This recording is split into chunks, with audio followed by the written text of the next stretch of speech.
We psychologist do not read mind but we do read behaviour. हमें वो चीज़ें समझ में आती हैं जो शायद कॉन्शियस माइंड बहुत जल्दी प्रोसेस नहीं करता या हम सोचते नहीं हैं उसके बारे में ज़्यादातर।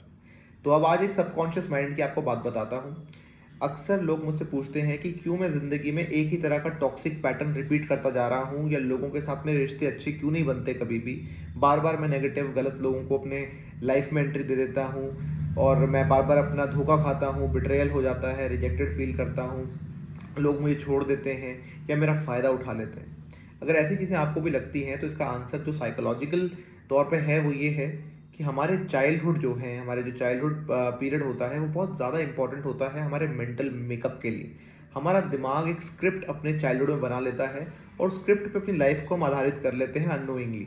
सब कॉन्शियस प्रोसेस है, कॉन्शियसली लोग ये नहीं करते हैं। होता क्या है कि कई तरीके से हम लोग अपना चाइल्डहुड एक्सपीरियंस करते हैं और हर इंसान का चाइल्डहुड बहुत हेल्दी नहीं होता है। तो कुछ ट्रॉमास, कुछ इमोशनल ट्रॉमास जो हमें बचपन में होते हैं वो हमारे दिमाग को बहुत ज़्यादा डिफेंसिव मोड में डाल देते हैं और उसी वजह से हम अपनी लाइफ में अजीबोगरीब पैटर्न्स पे स्टिक हो जाते हैं और अवेयर होने के बावजूद भी हम कभी कभी उसको ब्रेक नहीं कर पाते, या कभी कभी तो अवेयर ही नहीं हो पाते हम। तो पहला है रिजेक्शन ट्रॉमा। अगर आपको बचपन में रिजेक्टेड फील हुआ है तो हो सकता है आप इनमें से कुछ चीज़ें करते हो। नंबर वन, बहुत ज़्यादा कॉशियस रहना दूसरों को लेकर, उनके इंटेंशंस को हमेशा डाउट करना, या फिर ये लगना कि दूसरे मेरे बारे में बुरा ही सोचते हैं। ये भी हो सकता है कि आप बहुत ज़्यादा पीपल प्लीजिंग करते हो, यानी कि ना नहीं कह पाते हो और बहुत बार अंदर से खुद को प्रेशराइज करते हो लेकिन दूसरे इंसान को हाँ ही बोल देते हो, चाहे कितना भी आपके लिए मजबूरी का काम हो, कितना भी आपको बुरा लग रहा हो। तो ये चीज़ आपका एक सिम्टम हो सकता है। या फिर आपकी साइकोलॉजिकल जो मेकअप है वो बहुत रिजिड है, आप कॉम्प्रोमाइज़ नहीं करना चाहते किसी चीज़ पे और दूसरों की बात तो बिल्कुल नहीं सुनना चाहते हो। एक स्टबर्ननेस भी दिखती है कई बार। रिजेक्शन ट्रॉमा का ये कुछ लक्षण है जो आपके बड़े होने पर एडल्टहुड में सामने आते हैं। फिर आता है बिट्रेयल ट्रॉमा, यानी कि कुछ अनएक्सपेक्टेड बिट्रेयल अगर आपने बचपन में महसूस किया है अपने पेरेंट्स, कलीग्स, फ्रेंड्स, सिबलिंग्स से, कज़न से। यानी कि कुछ ऐसी चीज़ जो आपने एक्सपेक्ट नहीं करी थी कि वो लोग आपके साथ कर सकते हैं, लेकिन एक तरह का धोखा जो आपको महसूस हुआ।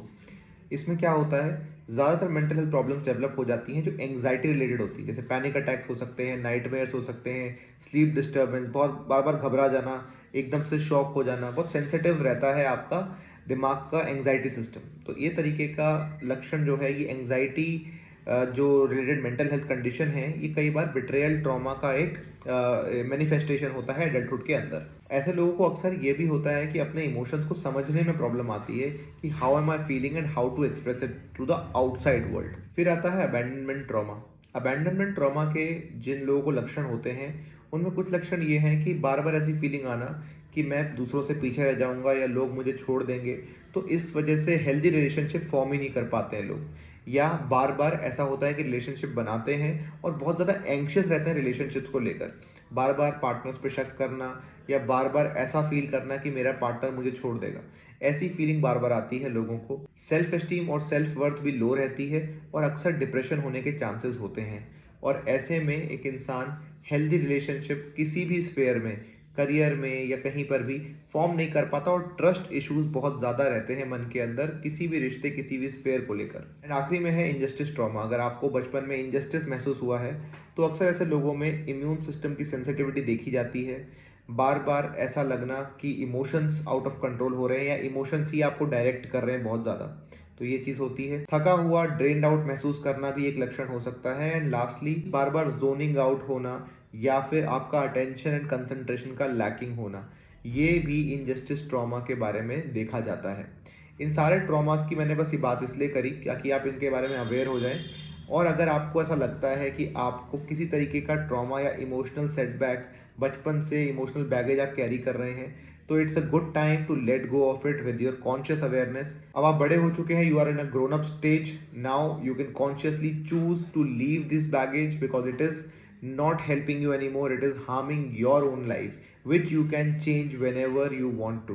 So embrace yourself, insecurities को हटाइए.